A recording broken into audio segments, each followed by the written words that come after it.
GT Holidays, South India's #1 travel brand. You know you are special when you're with GT Holidays.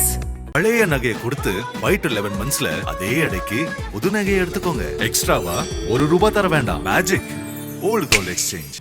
Puducherry மாநிலம் காரைக்கால் மாவட்டம் திருப்பட்டினம் பகுதியில் அமைந்துள்ளது பிரசித்தி பெற்ற பசுபதீஸ்வரர் கோயில். இரவில் கோயிலை சாத்திவிட்டு சென்ற அர்ச்சகர் மறுநாள் காலை கோயிலுக்கு வந்து பார்த்தபோது அதிர்ச்சி அடைந்தார். பசுபதீஸ்வரர் அம்மன் சன்னதியில் இருந்த இரும்பு கதவு உடைக்கப்பட்டிருந்தது. உள்ளே இருந்த உண்டியல் மர்ம நபர்களால் திருடப்பட்டிருந்தது. ரூபாய் 9500 மதிப்பிலான உண்டியலும் அதில் இருந்த சுமார் ரூபாய் 15000 ரொக்கமும் காணாமல் போயிருந்தன. இது குறித்து கோயில் நிர்வாகத்தினர் உடனடியாக திருப்பட்டினம் காவல் நிலையத்தில் புகார் அளித்தனர். அதன் பேரில் வழக்கு பதிவு செய்த போலீசார் கோயிலுக்கு வந்து ஆய்வு நடத்தினர். பின்னர் அங்கிருந்த சிசிடிவி காட்சிகளை ஆராய்ந்த போது அதில் 3 இளைஞர்கள் கோயிலுக்குள் நுழைந்து இரும்பு கதவை உடைத்து உள்ளே இருந்த உண்டியலை தூக்கி செல்லும் காட்சிகள் பதிவாகி இருந்தது.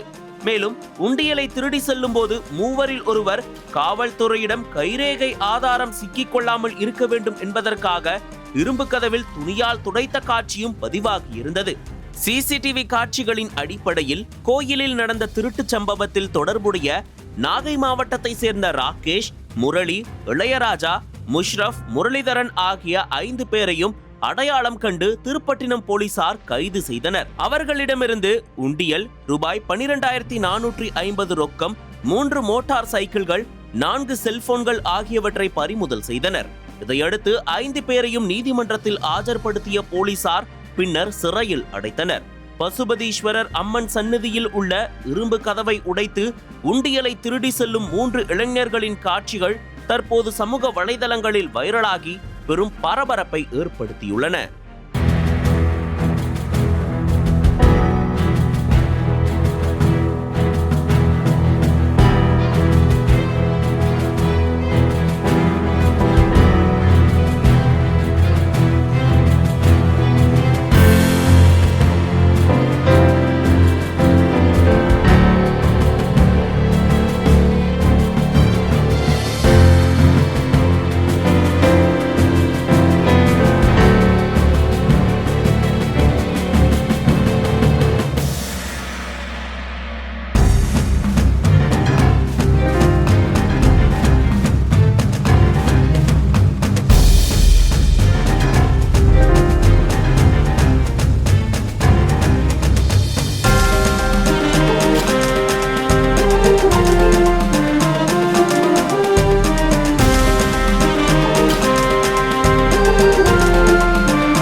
அனல் பறக்கும் செய்திகளை அப்டேட் செய்து கொள்ள நக்கீரன் களத்தை இப்பவே சப்ஸ்கிரைப் பண்ணுங்க.